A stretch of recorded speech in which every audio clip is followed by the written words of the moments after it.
Om Namah Shivaya. Very, very, very good morning. Still, I am not feeling the energy. I'm here to derive energy from you. Very good morning. Can you tell Om Namah Shivaya once more? So all your breakfast is digested now. Right? So when the food is in the stomach, there's time between this works more, this works less. Right? So let us start with chanting 3 Om. Would you mind joining me? Yes? So take the right postures, sit straight.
Lectures, which I've been doing elsewhere, right? Why would anyone hold the rope of the cattle? Why would he hold? Anyone holding the rope to which the cattle is tied, why would they do it? So that they don't run away, right? So what did the farmer do? He ran behind the cattle, right? He ran behind the cattle so frantically, shouting so that make it stop. Now Shankarji asks, now who is bound to whom? Farmer is bound to cattle. Sorry? Farmer is bound The farmer is bound to the cattle. Because the farmer is bound to the cattle, he was trying to bind the cattle back. Correct? So the first binding happened from the farmer because the farmer needed something. So he bound the world. Right? The moment the world is cut off, the world is free. The world has its own business. Now why did I tell this story to you?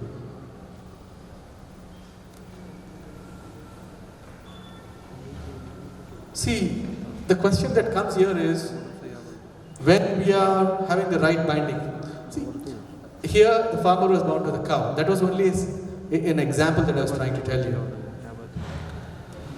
There are binding which can make us free. There are binding which can make us imprisoned. Now while you have heard all these things, I'm sure in Ayodhya you would have heard about the satsang aspect, the spiritual aspect. Yes, you have all heard of this. Right? But then your mind is still working as to why? Why am I doing what am I doing? What I'm doing, right? Now this question is continuously haunting us because we don't have just the mind which is accepting, we also have the analytical mind which is questioning, continuously questioning. And so science appeals to us, logic appeals to us. Irrational appeals to us. So exactly as what happened with Shankara, when the rope was still intact, everybody based on logic told the cattle is bound. When the rope was cut, again based on the logic, everybody could see, they told the farmer is bound. It's basic simple logic, right? But then the knowledge, the wisdom that came thereafter is beyond logic. It started with logic. It started with the rationale, right? So if you just look at this word rational, what does rational mean? You know, the actual root word of rational is ratio or ration. Have you heard of ration shops? Why is it called a ration shop? Because you are given limited number of items, or you are given limited resources. Ration is limited. From that came rational. Right? So rational knowledge is from limited knowing of what we know of the world. There is more to it.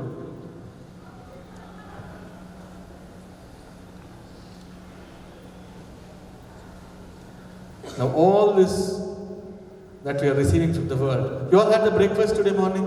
Everyone? Who did not have a breakfast? Who did not break the fast? You did not break the fast? Why, you like fasting?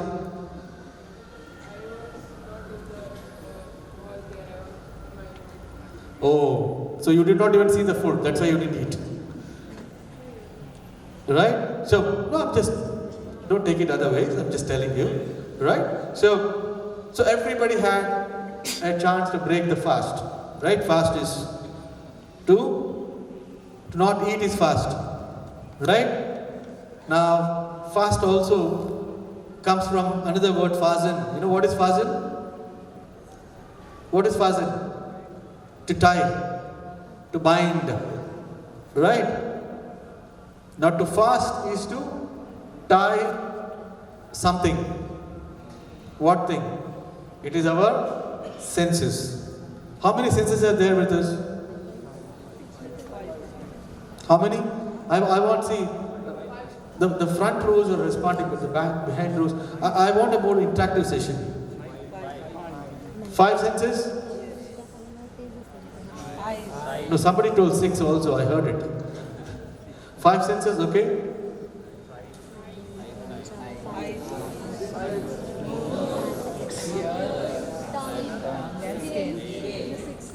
Sixth sense. And what is the 6th sense, my dear? You just responded? Sorry? Conscious, intuitive. We will go to the 6th level later, because now we have had our food. Alright? So after food we talk only about 5 senses. Then we transcend that. Alright? Now we talk about the 6th sense at a later stage. That is what you are all here for. So that we can get there. See, in science, I'm here to combine and mix up and clear and give clarity on science and spirituality, or vis-a-vis science of spirituality. Chemistry, whatever book you're reading, that Indra was doing this chemical reaction with hydrochloric acid and water to dilute it. Was it anywhere there? Did you observe? No. And did any scientific book tell you that, you know what, you are more than what you actually perceive? Realize your potential. Does science tell this? No. Science is about establishing facts in this world. What you see, what you observe, you communicate to your friends. And then you try to establish that what you're telling is logical, perfect, by establishing series of arguments and saying that, okay, this is what it is, so this is right. But when you come to satsang, like Ayodhya, you are being told, no, wait, it's not that. You are very much ahead of all these things. Now realize your potential. So today morning you all did yoga here? All of you? Which asana did you do? Sirsasana? Sorry? Surya Namaskar. Oh, okay. So you are all jnanis already, meditation kiya. Right? So you all did Surya Namaskar and then meditation, right? So Surya Namaskar ke baad you did dhyan, right? So how many poses, stanzas did you do in Surya Namaskar? 12. Yeah? And what was your focus? What was your focus? Breathing. Right? Now is the last row with me? Yeah, you're all with me? If you're with me, only for the last few rows. If you can lift your hand. Just one hand asana. Yeah, that's good. So everybody is hearing. Some of you are partially hearing, so your hand was like this. Like blessing. Now you see, this asana that we did with our physical entity. Why do we do this? Why did you do Surya Namaskar? Because somebody told you to do. Correct? Because somebody instructed you, you did the Surya Namaskar. But do we really understand why we should do? Yes? No? Or silence? Not really very clear. We can tell something, but we are not very clear. See the way we are pumping oxygen into the system. We are consuming the prana aspect that we talk about. We are ingesting oxygen into our cells. Yes? Now, these cells need oxygen to create energy for you as a physical entity.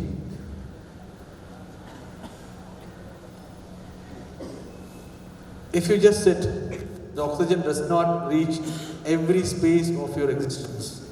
So when you are actually twisting and turning according to certain set of conditions, then the oxygen pressure is better into your system. And so what happens? You are awake. Your brain needs 80% of oxygen. Otherwise, what do? You open your mouth wide. What is it called? Yawning. That's right. If the oxygen level dips in your blood, your brain doesn't have it, then we all start consuming the world even wide open. Right? We open the mouth and then yawn very happily, just like some of you are now in that state. I'm going to break the silence, break this monotony in a few minutes. Right? So, I think, I hope you're not coughing because you want to avoid yawning. Don't do that. If you want to yawn it. Right? Because you need oxygen more. Right? So, see, this is a natural aspect of our existence. We are here to survive. The physicality of our reality, or the reality of our physicality is, first thing is survival. And so all that you do is to make survival possible. Then you want better survival.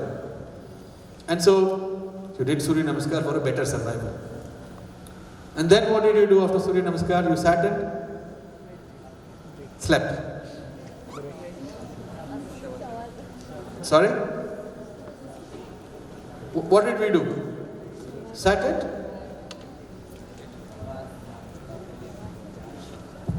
Sorry?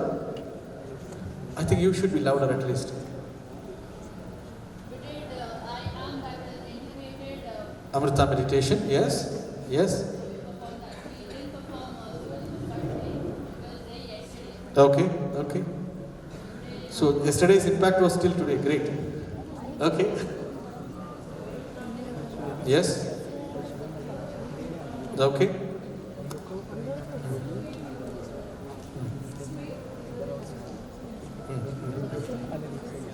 So meditation happened, right? And in meditation, what did you do? Yes?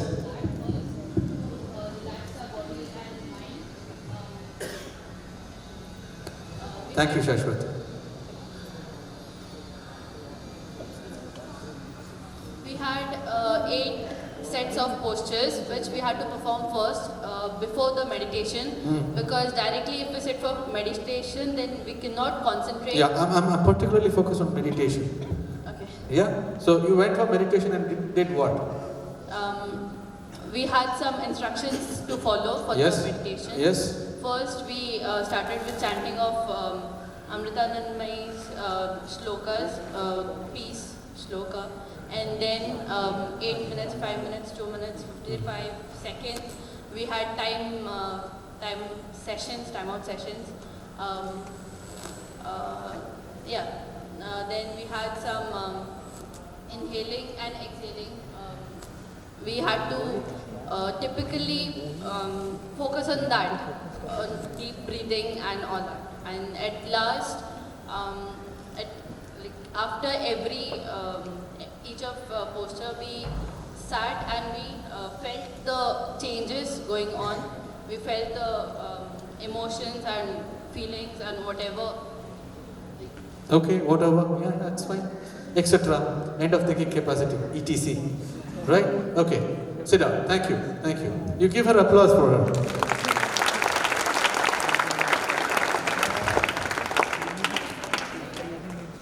few of you are not even clapping. Your hands are so lazy. So I have to remind you that you are capable of clapping. Right, sir? Good, excellent. See, what's your name? Ambika. As Ambika was mentioning, that you started observing the breath and started experiencing whatnot. You know, the mind yesterday, maybe last week you were in a Pizza Hut, or you were in, your Starbucks, or where were you? Sorry. See, it's pretty clear. You know, even with a microphone, it is very, very audible. Right? Your mind voice is very loud. Right? So all that comes into mind.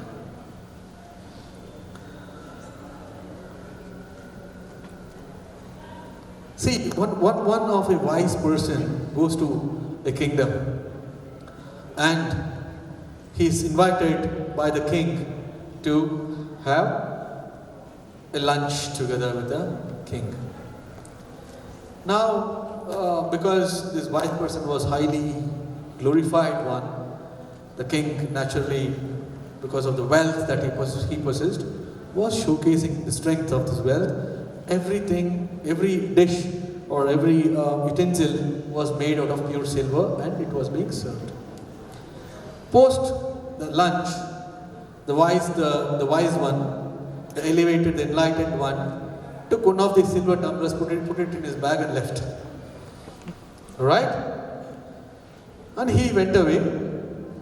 And then after going to his residence, he suddenly realized, why did I take this silver tumbler? So mean of me.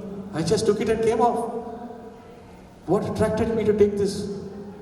And he started introspecting. He started observing what went through. You all were observing, the Pizza Hut's episode, the Starbucks episode, or whatever it is. He was sitting and observing. Like that, he was also introspecting while meditation. And then he found that, oh my God, I actually thieved from the king's palace. This is very wrong. If the king would find me, he would actually put me behind bars. So he goes back, taking this, the pure silver glass, and then he gives it back and asks the king, can you tell me who made this or cooked this food for me? Why would the enlightened one or the wise one ask the king, who made this? Any responses? Are you able to think through and see why would he go and ask this question as to why or who made this?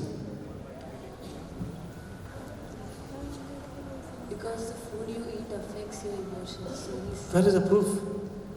because he thought someone who made the food might have affected his internal emotions in order for him to thieve the silver glass. Okay. Well, applause for her response. So, let me repeat the answer that you mentioned.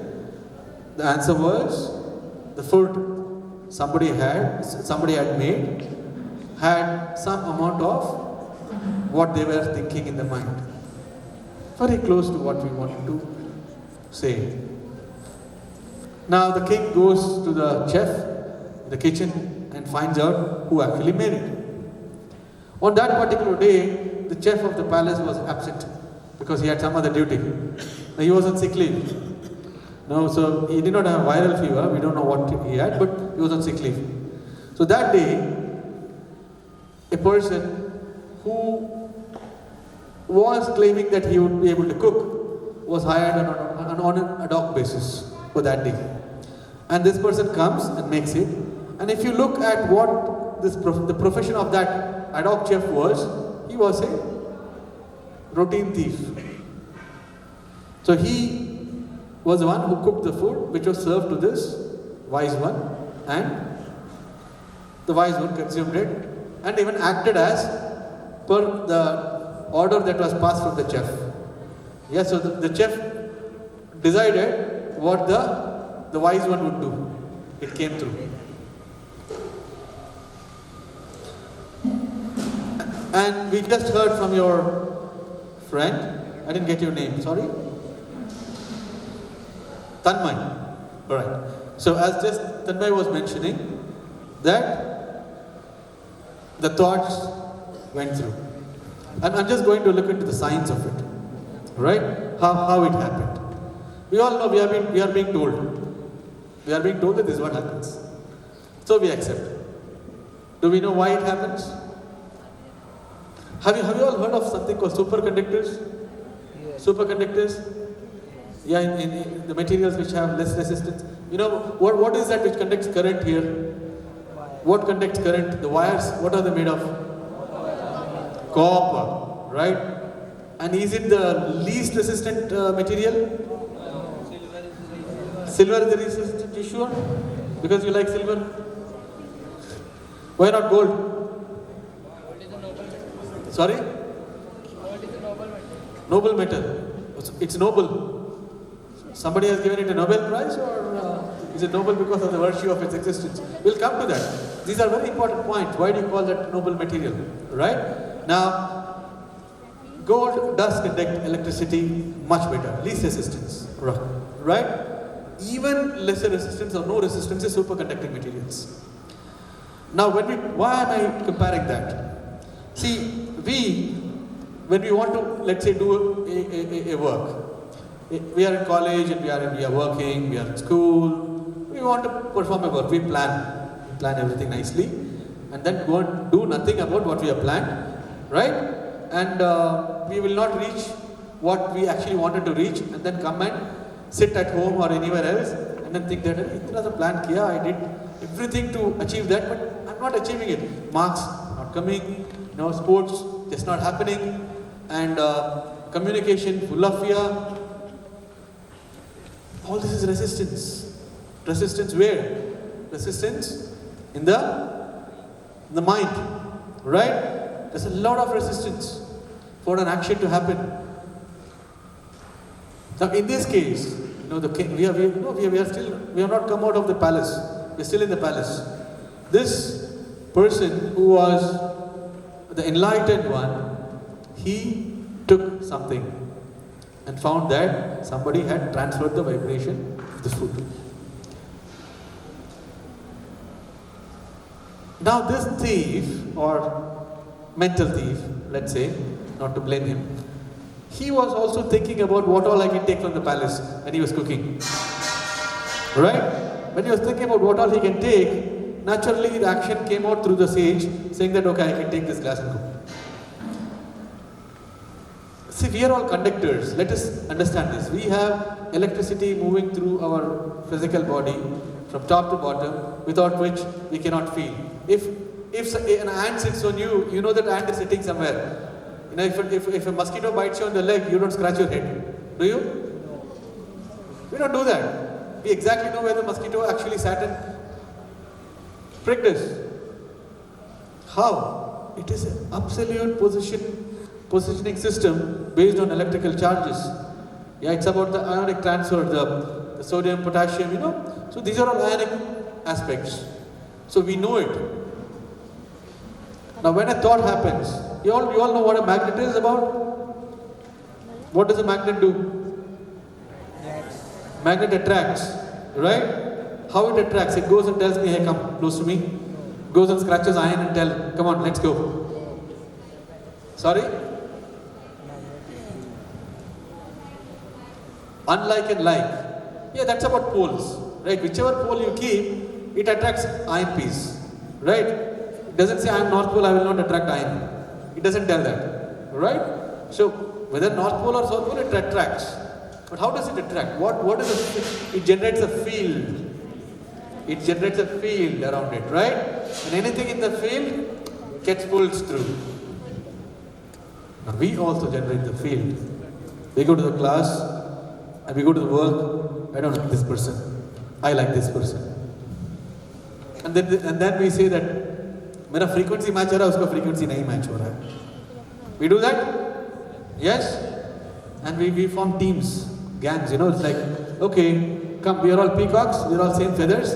Okay, these people are all ducks, so they have different feathers. Birds of same feather flock together. Even in birds, we do the same thing. We are also having biomagnetism.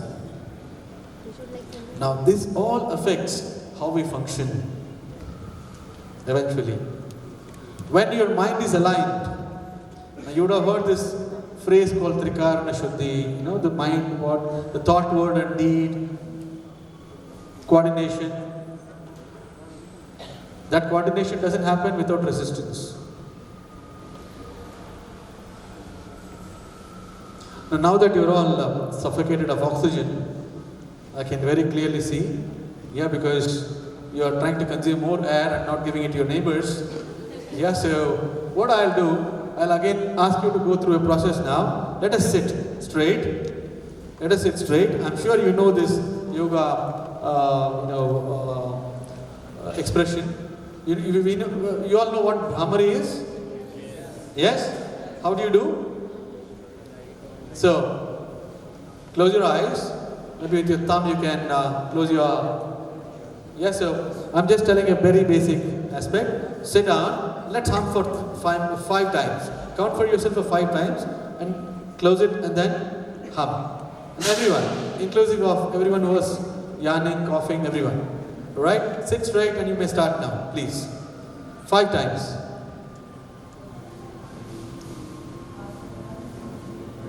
I want to hear the sound of your hum. If you're hearing me, you're getting naughty. You should not hear me when you're doing this. Hum loud.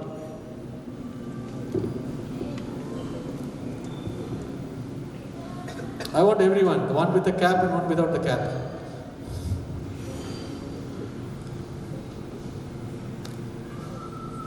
Close your eyes with the fingers as well.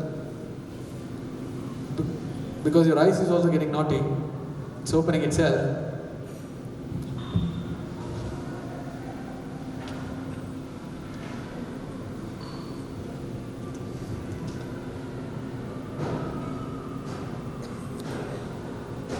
Well, I'm right here. You don't need to check opening the eyes whether I'm here or not.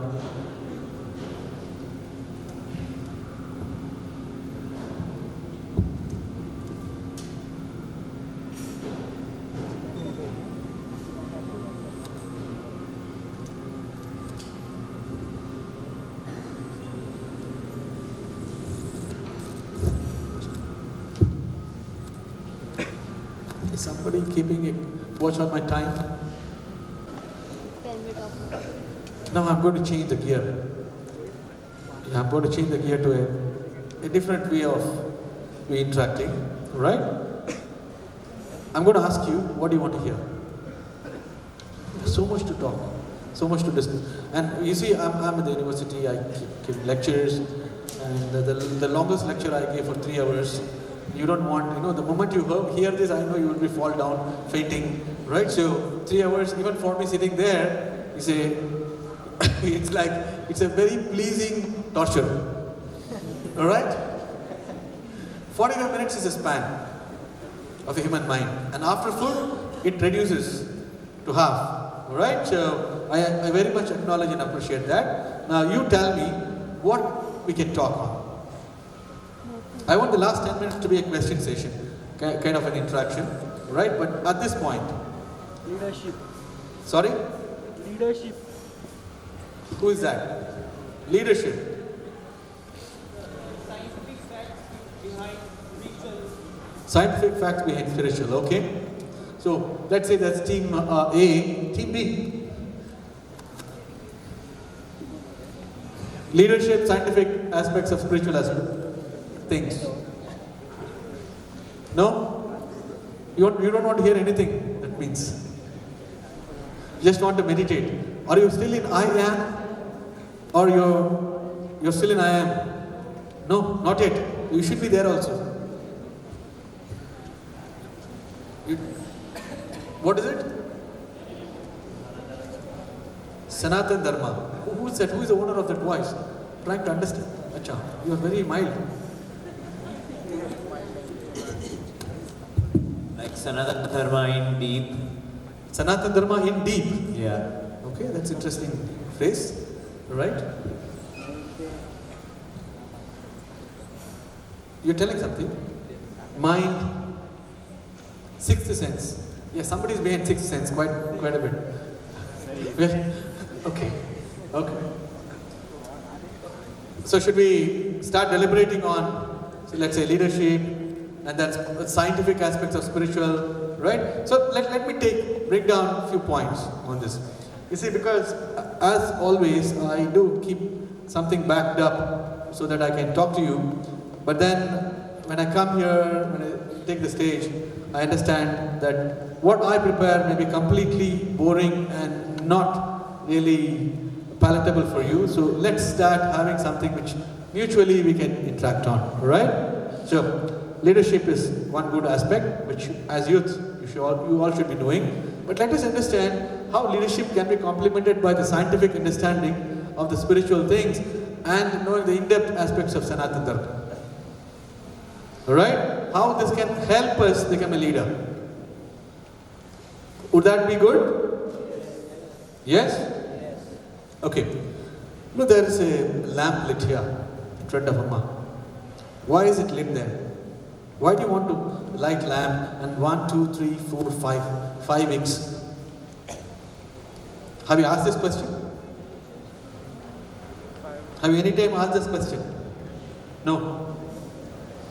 And why do you want to put a flame there? Why can't you put a bulb?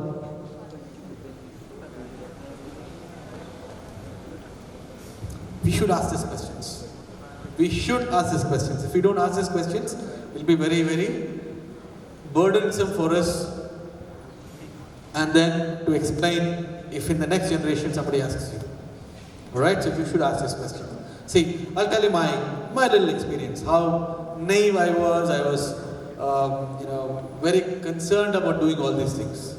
Right, so one fine day when I was in my 10th grade, my father takes me to the temple and then he tells me that, okay, now that you're going to take 10th examination. 10th examination is very important in India, right?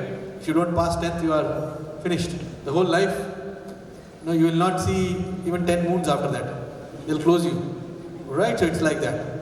And after all the puja, he told, so the priest is here, take his blessings. And my classmates were roaming around the temple. I was like, come on, I'm feeling so embarrassed.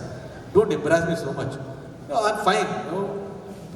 In front of the inanimate murti, the idol, I'm okay. Everybody is doing, I'm doing it. Why priest? Why should I fall at the priest's feet? And the priest is also a very elderly person. He comes and talks very mildly. I have to almost put my ears into his mouth to hear what he's talking. And then you're asking me to fall.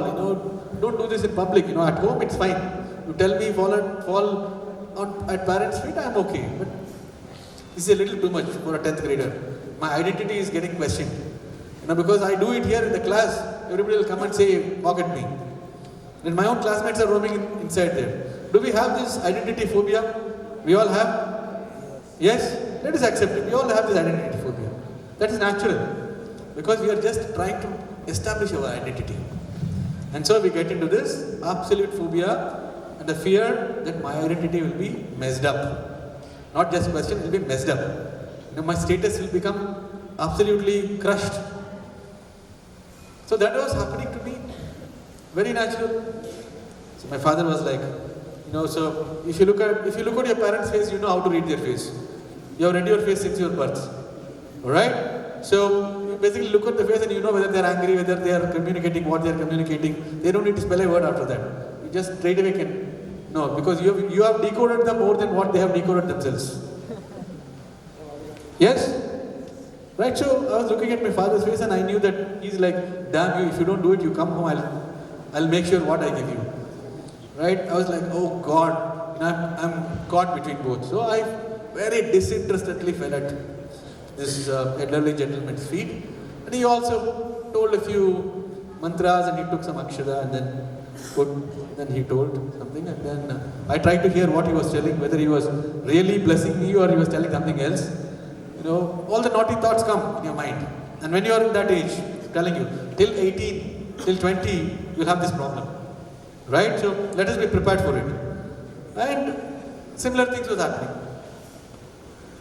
And then I got up, I gave a very artificial smile to him, thanking him, saying that thank you for your blessings, it's all because of you. All those nice decorations. Yeah, and I definitely know in my heart of my heart that this is all bakwas. It's to be ignored. Right? So whatever is happening is really not worth. Then went home, 10th standard. The board exams were in the afternoon, 1 p.m. around, after the lunch, very apt for fully awake. I don't know who decides this, sitting in the center. Right? So they thought morning fully children will study, the whole year they have not studied, only morning they will study and then come and sit and do it in the afternoon. Right? This was a Ganesha temple which was next to my house. Temple will be closed in the afternoon, luckily. No priests, no humans. So I thought, let me have a dealing with Ganesha there. Right? Because if I don't get marks, it's not about myself. I'm not worried about marks. If I don't get marks, problem is at home. You have to go to the examination hall and come back home. Right? You cannot stay in the examination hall or get away from there. You have to come back home. Right? Then they will ask you, my father was a scientist, he will ask every damn expression in that physics paper. He will ask me, what is double slit experiment? What did you write in that? What is single slit experiment? What did you write in that? So horror after horror. Examination is one horror. Studying for it is another horror. And back, parents, ultimate horror. Alright? This is a natural happening. I'm just giving an expression of this. So I went to Ganesha and told, you see, I'm not very comfortable with all this, but a deal. Pass kar do yaar. Pata nahi aap hai, nahi hai, pass kar do mujhe. And this temple was close with a grill where, as a boy, I could put my head into the grill. So I was literally inside the temple, half my head was inside, my body was outside, and I was talking to him. Alright? I was talking to him and I told him, pass kar do. Because my father wants me to be in science. 11th में science grade मिलना है बस उसके लिए pass कर दो. I don't know what I'm going to write. And I fairly well know that I did completely mess up the papers. No paper I was anywhere satisfied to passing. This is an open confession I'm making. Maybe the board people may revise. If they find my paper, they may reassess it now. Right? 20 years back. And the examination finished. I came home. Before my father comes back from office, I will refer all my books and find answers and keep. So father comes back and he asks all correct answers. Bachcha to 100% mil gaya. Right? So he was like, my son is going to top the whole state, man. It's going to be like that. So I'm bringing this story because it relates to each of us. Whether your parents ask or not, somewhere or other we face this as a status issue as well. And the 10th exam तो काफी पहले finish हो जाती है ना. We have a long gap. Before the results come, you can have your heaven. And during the results, you have to manage. And after that, you have in 7th heaven. Whatever you get, all that planning is happening in mind. कहाँ जाना है, क्या करना है. So now it's looking funny. That time it was a torture. Planning for this itself is a torture. I was going through it. And when the 10th exams results came, I was like, how did I get these marks? Just cannot happen. Somebody sets the question paper. They don't even know who you are. Somebody corrects your answer paper. They also do not know who you are. For the first time, it hit me hard that possibly it was Ganesha who created something there in between. Because that is the only thing I did very sincerely. To go and plead and beg him literally that, kuch to kar do. Now what I'm telling you is absolute truth. This is my experience. And when I saw the answer paper, the results, I was very convinced that these marks are not for me. I had a distinction. When I was actually begging him for pass percentage, I had a distinction. How can it happen? I cannot vocally express it to my parents. They will tell that, you are neither confident, nor you do not know your own worth. All this narrative will come on you. So I couldn't tell anything.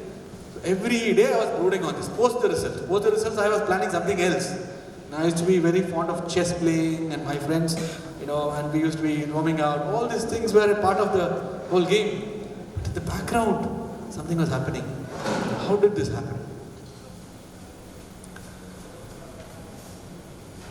Then somebody, to cut the long story short, while I was coming from the school, I was walking and coming. Somebody called me, a very old, shabby person sitting on the road, on the street. Hey, yahan pe aao. He called me, and then he told me, Guru or माँ बाप एक होते हैं. Guru is a father and mother, right? God should be your guru. That's it. We didn't have any communication. While we boys, we know that while we are walking, we don't walk just straight. It's not an army march. Everything on the nature will be affected because of our walking, right? On one side, everybody will feel the tarantrums of our walking. So everything is crying around when we are walking, right? So it's like that. And everybody is wanting peace because you are there, out of you. So that's how it was. That's a natural state we were moving. We know that even here, this group is sitting so silently. I'm sure there's a lot of things happening here inside you. Yes, so it's like this energy is waiting to be coming out, but then there's someone on the stage. You're like, come on, I have to be disciplined, I have to project discipline here. Right? That's a natural state. And this man, this large bearded, white bearded person told me something. I was again thinking that, hey, Ganesha कोई है ये क्या? ये ऐसा बात कर रहा है? Ganesha इस रूप में आ गया क्या मुझे बताने के लिए करके? 11th standard I'm thinking शायद Ganesha आ गया यहाँ पे. This proceeded all the way till 12th, and 12th also somehow I managed, cleared everything.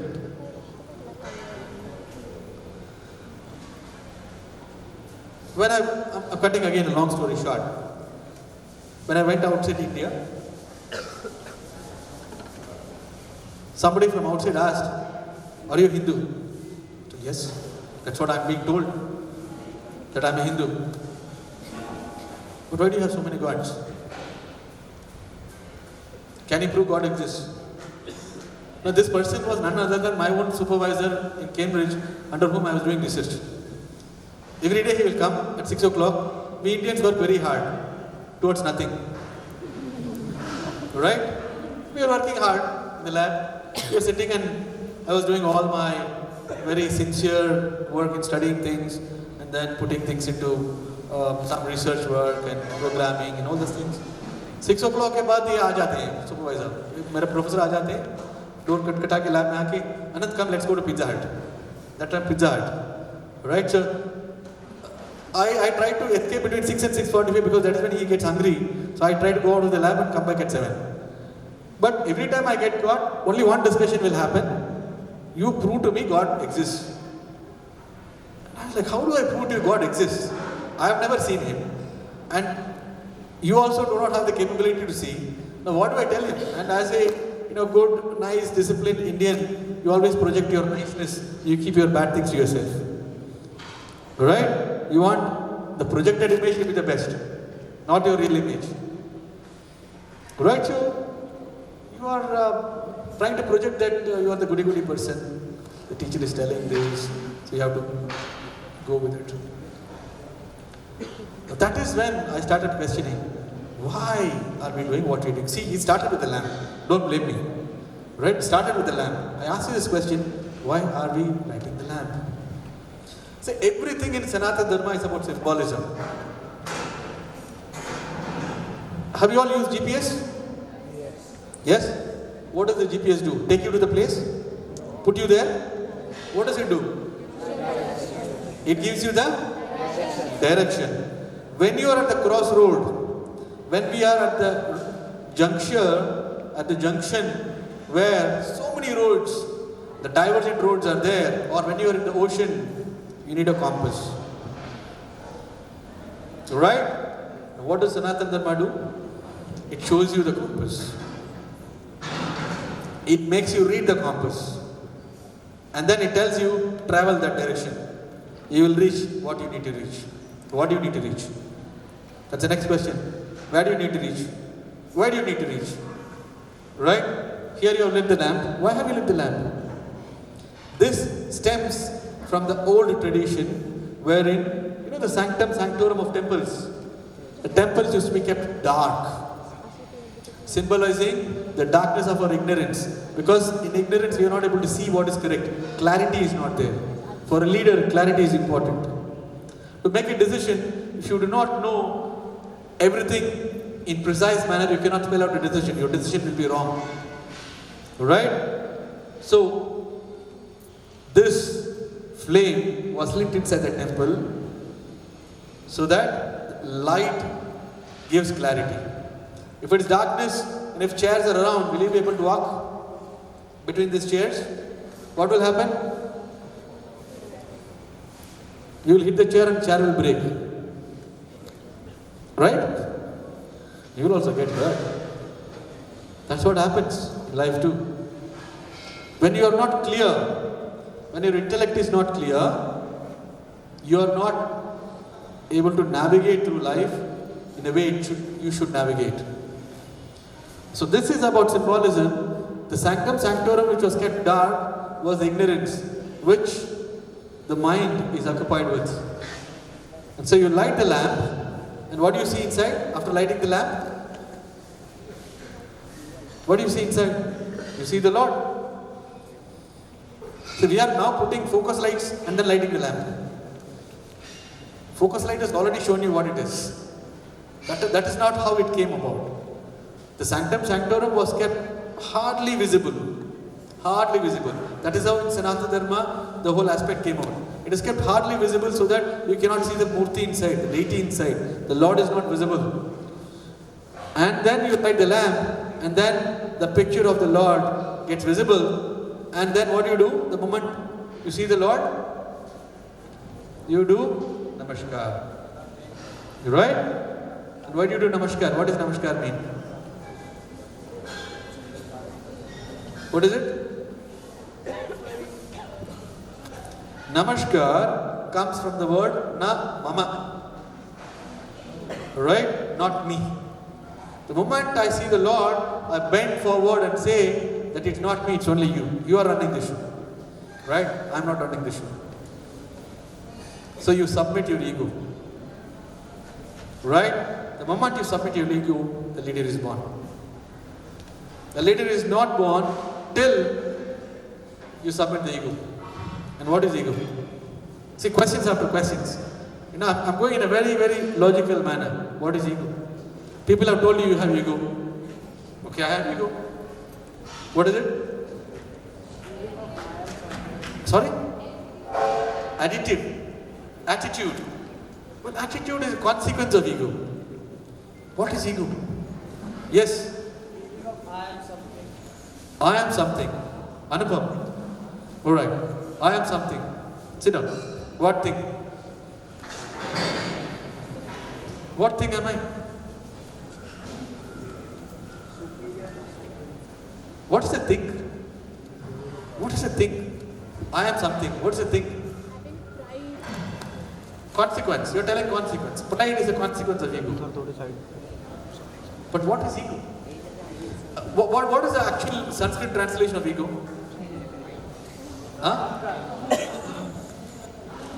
Ahankar. Right? Two components. Aham, akar.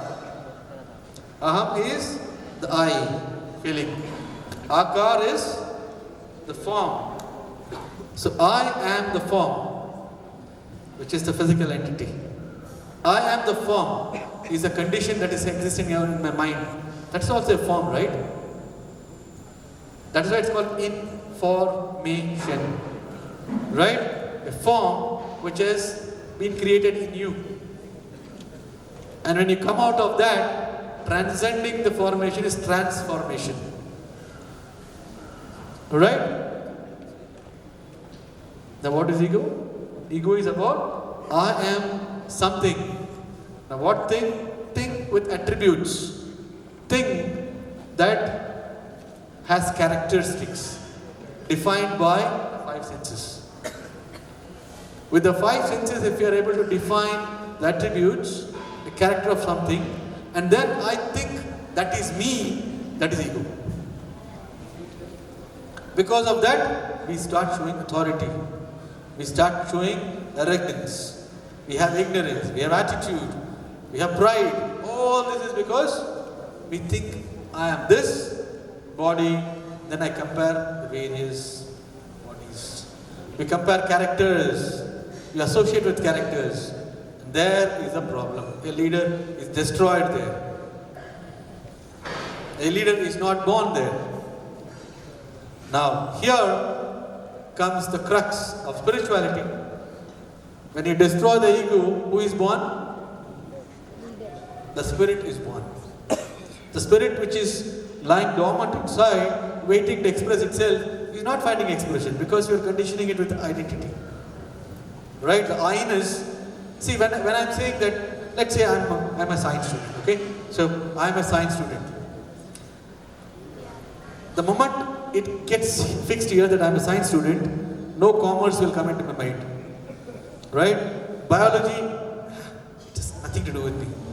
Because I'm a science student. I'm a student of mathematics, physics, and chemistry. How can biology get into me? Conditioning, identity. We are conditioning ourselves. So that is where we lose leadership again. You know this word spiritual. What is the spelling of the word spiritual? S-P-I? Yeah, very good. You're all very good at spellings. Excellent. Right? Now, take the S-P-I out from that and spell it. R-I-T-U-A-L. What does S-P-I stand for? Spirit. That we are all. Right? If the spirit is taken out of spiritual, that is ritual. Now, Sanatana Dharma is about establishing the spirit and allowing it to function as it would function. That is realization. You have a check. What does check have? What does a check have? You can tell from behind. You all seen checks? The bank checks. What does it have? Hello? That person? Behind you? Yeah? No. आप पीछे देख रहे हैं? वो cap नहीं है. Cap के पीछे. सामने. Yeah, you are giving the correct person. आप बैंक चेक देखे हो? Bank cheque. उसमें क्या होती है? उसमें अमाउंट भरा है. Amount, but actually you have the money in your hand? No. You have the amount in the hand. Written, right? When you put the check in the bank, what comes into your hand? Cash. You know what this process is called? Sorry? The process is called check realization. Check realization. Right? When the check is realized, you get the actual cash in your hand. Till then it is only there. In that fashion, when realization happens, the true spirit is evident in action. Right? When the true spirit is evident in action, then you say that you are realized. You will not say that, others will say. When you claim you are realized, which means you are not realized. Right? Now, look at Amma. It is service in action. Right? You are observing, you are trying to imitate. Normal mind imitates. First imitate. What is good, choose the right thing, and then start imitating. Which is fair. It's not at all wrong. You imitate. And then you start removing all the layers of conditioning. The moment you remove all the layers of conditioning, the spirit gets realized, you become a leader, and you start acting the way the spiritual beings are acting. Human beings are typically told as spiritual beings having human experiences, not human beings having spiritual experiences. There's a difference. I'm again telling this phrase. We are spiritual beings having human experiences because we have taken a form. Through this form we are experiencing. We are not human beings. We are not the form having spiritual experiences. We are all trying to see that we'll have spiritual experiences because we are holding to the form. The moment we let go of these things, then we get to the stage where we are the spirit and we start having human experiences. Okay, see, I'm very capable of putting people to sleep. Right? How many of you watch the sky at night? How many of you don't have the opportunity to watch the sky at night? Everybody watches the sky at night, right? What do you see?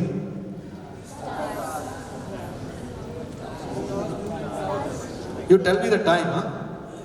Yeah, otherwise I will overseed and then their lunch will also be spoiled. What do you see? Stars.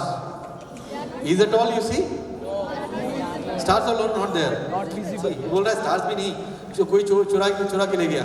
Not visible. Oh, they're not visible. Ah, okay. That's because it's Pune.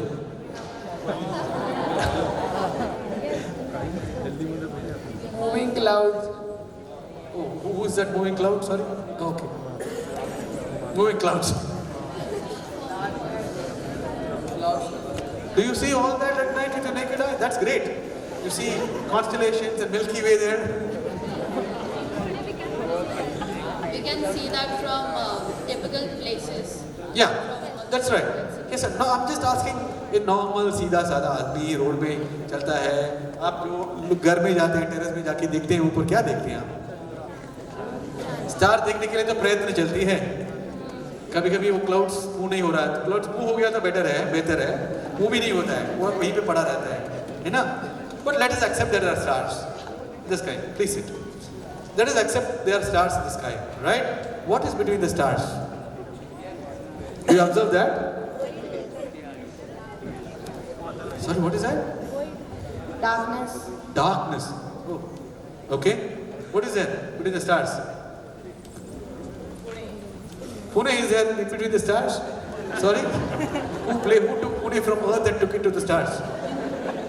There's darkness and moon is trying to put off the darkness. Oh, acha. You're switching gears to spiritual mode. Wait, I'll come there. Right? So the moon is yet not putting out the darkness. Right? Can we accept that there is complete vacuum in between? Right? That we see?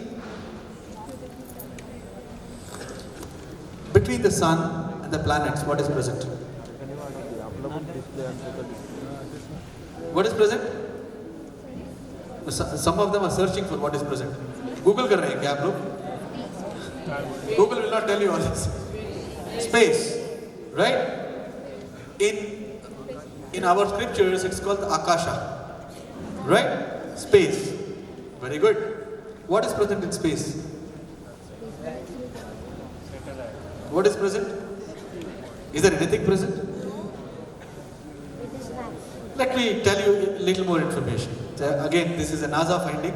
NASA is supposed to be the pinnacle of our, astronomical research. So we have to consider what they are telling. As per the assessment, 96% of the observed universe is not known to us. The observed universe is only 4% of the total universe. Right? So 96%, because we are not able to see them, perceive them, through any of the man-made tools. If we don't perceive, it's called dark, right? So it's called dark something. Right? Isme 23% is supposed to be around dark matter, which is the actual substance, something is there. And 73% is energy that is emanating out of it. But we know the influence of this, but we do not know whether it is real or not, because only 4% is observed. Let me bring it down. You know an atom? What's an atom? No, it is not even this size, right? It's even smaller. I cannot show you how an atom looks. Well, what does an atom consist of? Electrons, protons and text में बर्बाद करके रखा सब लोग कि उसमें electrons, protons, neutrons, pi mesons, all these things. It's all good for examination. That's it. What more is there in an atom? What is the largest ingredient of an atom? Sorry? No, it's not audible. Charges? No, Krishna. Still.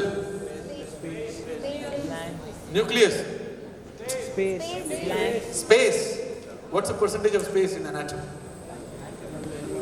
Sorry? 10%? Most of it. Qualitative answers. आपका laptop क्या है? Pink laptop है.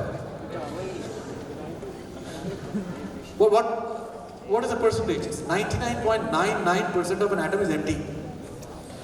Right? Remaining 0.01 percentage is projecting as if it is existing. Have you seen a fan? No, I cannot show a fan here. Have you seen a fan when it is stopped? Now, when there are 3 petals of the fan, in between the petals you can put your hand. When it stopped, man, डर रहा है, इतना डर रहा है, तो switch नहीं डाला अभी तक. When it is stopped, you can put your hand, right? So when it is on, would you dare to put it on? Put your hand. Let's say you put your hand, what will happen?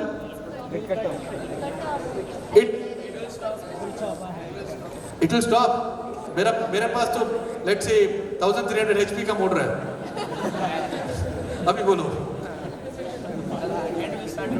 अच्छा, it will rotate your hand also.